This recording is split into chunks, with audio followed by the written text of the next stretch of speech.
दो मेहमान हमारे साथ जुड़ गए हैं। राजेश राय हैं, पूर्व आईपीएस हैं, जो हमारे साथ जुड़े हैं। Doctor Dhiren Gupta, senior consultant हैं एसजीआर हॉस्पिटल के। आप दोनों का बहुत बहुत स्वागत है न्यूज 18 पर। सबसे पहले तो डॉक्टर धीरेन जी, आप बताइए कि इस वक्त प्रधानमंत्री तमाम राज्यों के मुख्यमंत्री से बात करेंगे। चर्चा का मुख्य एजेंडा यही होगा कि लॉकडाउन की अवधि और बढ़ाई जाए या न बढ़ाई जाए। एक डॉक्टर होने के नाते, विशेषज्ञ होने के नाते आप क्या कहेंगे?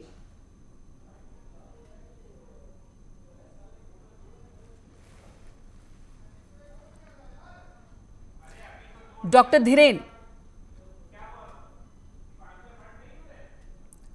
जी, आवाज पहुंच रही है आप तक? डॉक्टर धीरेन, अगर आपको हमारी आवाज मिल रही है तो ये जानना चाहेंगे, एक डॉक्टर होने के नाते आप क्या कहेंगे कि लॉकडाउन और बढ़ाया जाना चाहिए?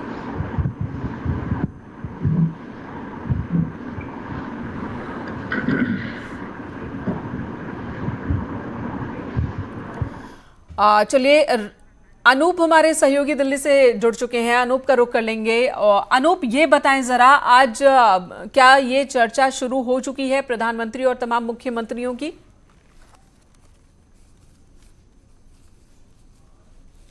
देखिए, थोड़ी ही देर के बाद प्रधानमंत्री नरेंद्र मोदी और सभी मुख्यमंत्री टेलीकॉन्फ्रेंसिंग के जरिए जुड़ेंगे। जाहिर सी बात है, जिस तरीके से पिछले कई दिनों से ये बात सामने आ रही है कि जो लॉकडाउन की अवधि 14 अप्रैल को खत्म हो रही है, उसको बढ़ाई जाए या ना बढ़ाई जाए, इसका फैसला कहीं ना कहीं प्रधानमंत्री नरेंद्र मोदी इस बैठक में जरूर करेंगे। सभी मुख्यमंत्रियों से के मन को भी टटोलने की कोशिश करेंगे।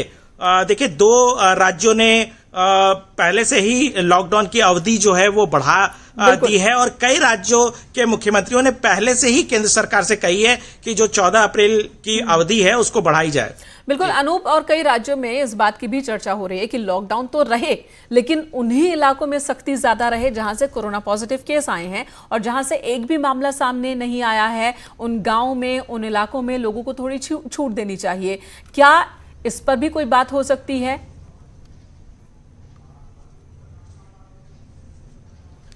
जाहिर सी बात है कि आज की बैठक में इन तमाम मसलों पर जरूर चर्चा की जाएगी, क्योंकि कई राज्यों के मुख्यमंत्रियों ने ये बात कही है कि किसानों के लिए छूट दी जानी चाहिए। इसके अलावा जिन क्षेत्रों में इस कोरोना के एक भी पेशेंट नहीं देखे गए हैं, वहां पर छूट दी जानी चाहिए।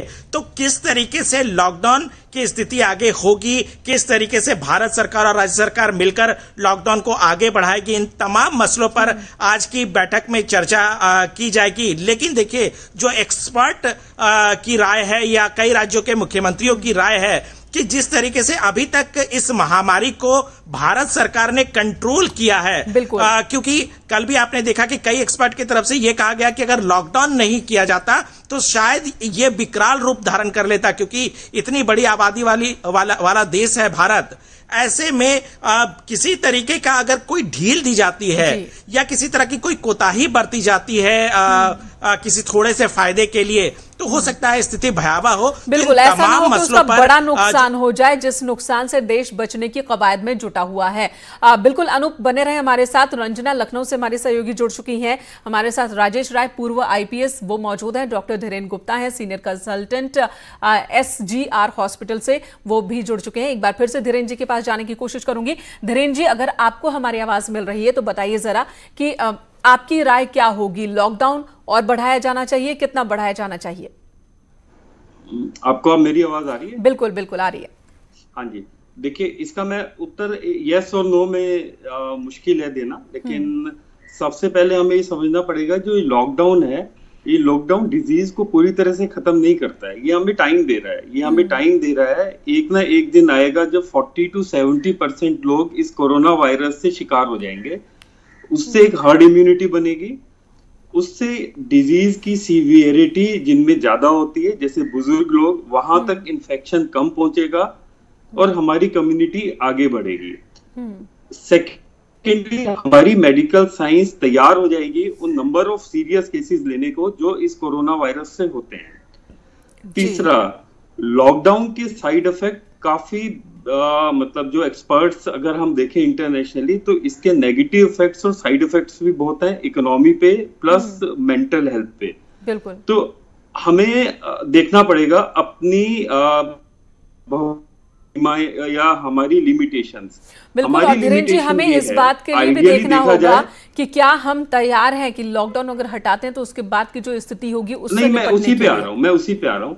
आइडियली अगर किसी कम्युनिटी में हम सिलेक्टिव लॉकडाउन खोलते हैं किसी पर्टिकुलर एरिया में जहां पे केसेस नहीं आ रहे हैं, उन पर्टिकुलर एरियाज में जहां पे हम कंट्रोल कर सकते हैं पॉपुलेशन, उन पर्टिकुलर एरियाज में जहां पे हम बिल्कुल 100% लॉकडाउन कर सकते हैं, तभी हमें सिलेक्टिव अनलॉकिंग करनी चाहिए।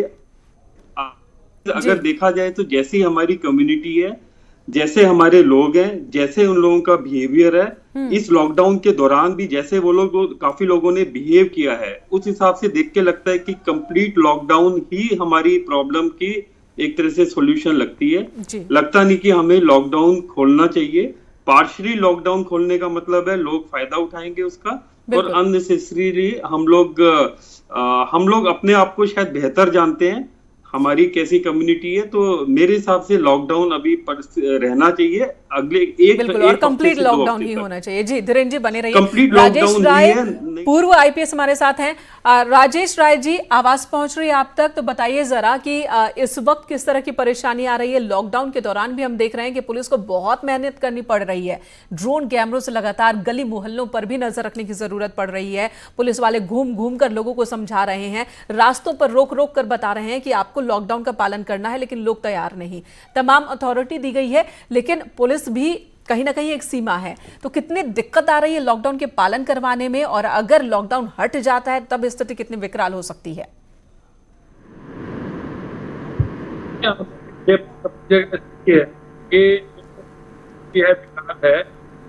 और ये सामने कठिनाई है, लेकिन आप ये देखिए आज की तारीख में जो स्थिति है मेनका जी, ये लॉकडाउन फोर्स कराना आज की तारीख में करना नहीं पड़ता। बिल्कुल आपके पास आऊंगी राजेश जी, आवाज आपकी साफ नहीं आ रही है, दिक्कत है आवाज में। आपके पास आऊंगी एक बार फिर से दुरुस्त करने के बाद। रंजना का रुख करेंगे। रंजना, आज सीएम योगी आदित्यनाथ मुखातिब होंगे प्राइम मिनिस्टर नरेंद्र मोदी से और प्रदेश के हालात के बारे में जानकारी देंगे। तो प्रदेश सरकार भी यही राय बना चुकी है कि लॉकडाउन बढ़ना चाहिए। देखिए, जो यूपी की बात अगर हम करें तो यूपी में जो जांच करने के जो केंद्र हैं और जो किट की संख्या जिस तरह से बढ़ाई गई है, मंगाया गया है बाहर से, और अब ये कल हुआ कि 1900 जांच जो है एक बार में कर पाएंगे उत्तर प्रदेश में। तो एक सप्ताह काफी इंपॉर्टेंट है यूपी के लिए, क्योंकि जब जांचों की संख्या बढ़ेगी तो सही आंकड़ा समझ में आएगा कि यूपी के हालात क्या हैं। और अभी तक की जो हालत थी और जब जांचों की संख्या बढ़ने के बाद की जो संख्या आएगी उसके जो सामने आ जाएंगे, उसके बाद ही कोई निर्णय हमारे हिसाब से ले सकती है सरकार कि क्या करना है। क्योंकि आज प्रधानमंत्री से मुखातिब होंगे और यूपी की स्थिति बताएंगे, जो जिस तरह से यूपी काम कर रहा है, लॉकडाउन सख्ती से पालन हो रहा है और जिस तरह से कंट्रोल में हम कहेंगे कि चीजों को किया गया है, उस सब की जानकारी तो प्रधानमंत्री को सीएम योगी देंगे। लेकिन एक सप्ताह काफी इंपॉर्टेंट है यूपी के लिए, और इसमें जो जांचों की संख्या आएगी वो आगे का रुख तय करेगा कि किस तरह से सरकार क्या लॉकडाउन खोलती है या जिलेवार खोलती है या किस तरह की चीजें होंगी। ये जांचों की संख्या जो बढ़ाई गई है और जांच जो रिपोर्ट आएगी उसके बाद ही मेन का ये साफ हो पाएगा। और शाम में जो प्रधानमंत्री से की मीटिंग के बाद शाम में 5:30 बजे टीम 11 के साथ बैठेंगे सीएम योगी मुख्यमंत्री आवास पर। उस बैठक में फिर आगे की रणनीति पर विचार होगा। जी बिल्कुल। डॉक्टर धीरेन, ये बताइए, जांच की जहां तक बात है, अभी भी बहुत ज्यादा जांच नहीं हो पा रही है, खासकर भारत में अभी उन्हीं लोगों को प्रायोरिटी पर जांच किया जा रहा है जिनमें लक्षण दिख रहे हैं या फिर जिनकी ट्रैवल हिस्ट्री या फिर इस तरह की हिस्ट्री है। आपको क्या लगता है जो टेस्ट किट है वो कब तक भारत में और अवेलेबल हो पाएंगे, जितनी डिमांड है उस हिसाब से, और कब और ज्यादा जांच की शुरुआत हो पाएगी?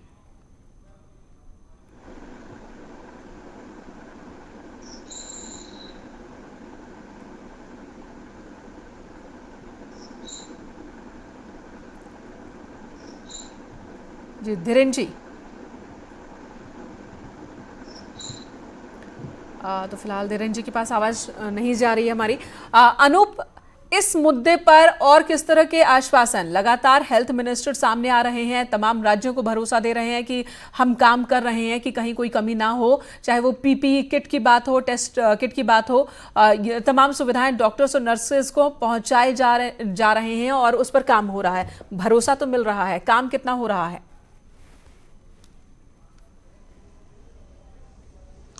देखिए, आपको बता दूं कि लगातार पिछले एक सप्ताह से डॉक्टर हर्षवर्धन, जो कि केंद्रीय हेल्थ मिनिस्टर हैं, उसकी राज्यों के स्वास्थ्य मंत्री और उसके मंत्रालय के अधिकारियों से लगातार बातचीत हो रही है, क्योंकि कई राज्यों से ये शिकायत आई थी कि टेस्ट किट में कमी है। इसके अलावा कई तरह की सुविधाएं जो वहां स्वास्थ्य कर्मियों को मिलनी चाहिए, उसमें कमी देखने को मिल रही है। तो लगातार केंद्र सरकार की तरफ से यह आश्वासन दिया जा रहा है कि किसी भी तरीके की कमी जो है वो राज्य सरकारों को नहीं होने दी जाएगी। ये केंद्र सरकार की तरफ से कही जा रही है। इसके अलावा आपको बता दूं कि प्रधानमंत्री नरेंद्र मोदी ने ग्रुप ऑफ मिनिस्टर भी बना रखी है इसी मसले पर।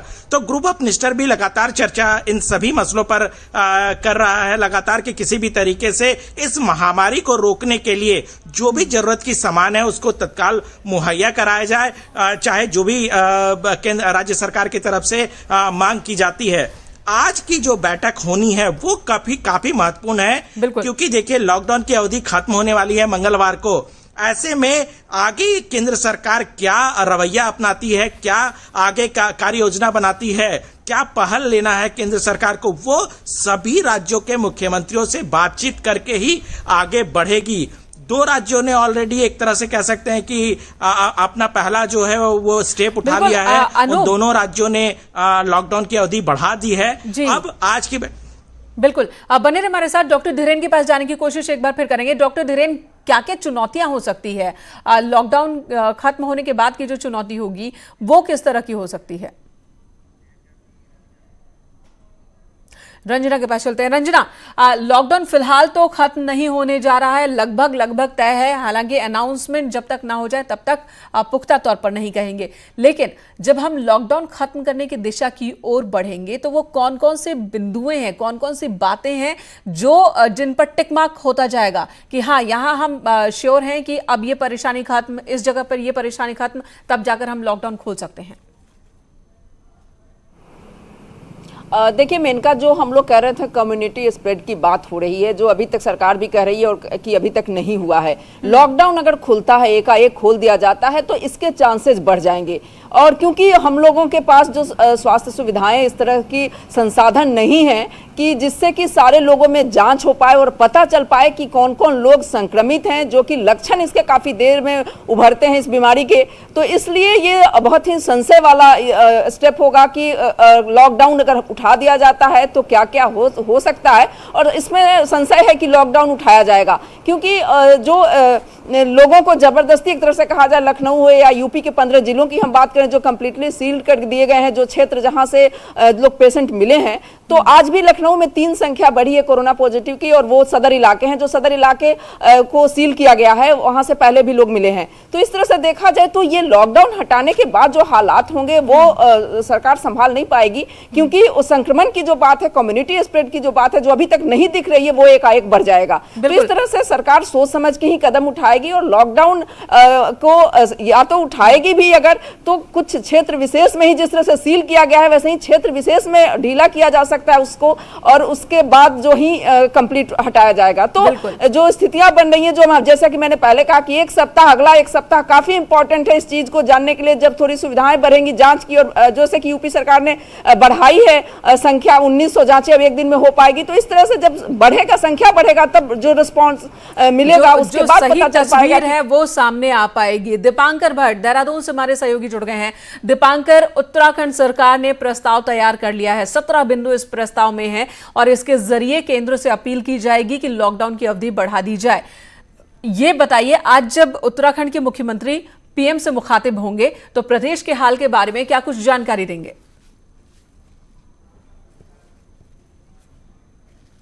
बिल्कुल मेनका, जो बातें अभी तक उत्तराखंड में सामने आई है तो कुल मिला के 35 मरीज, जिनमें 5 ठीक हो चुके हैं, 30 अभी भी एडमिट है, उसमें 28 जमाती है।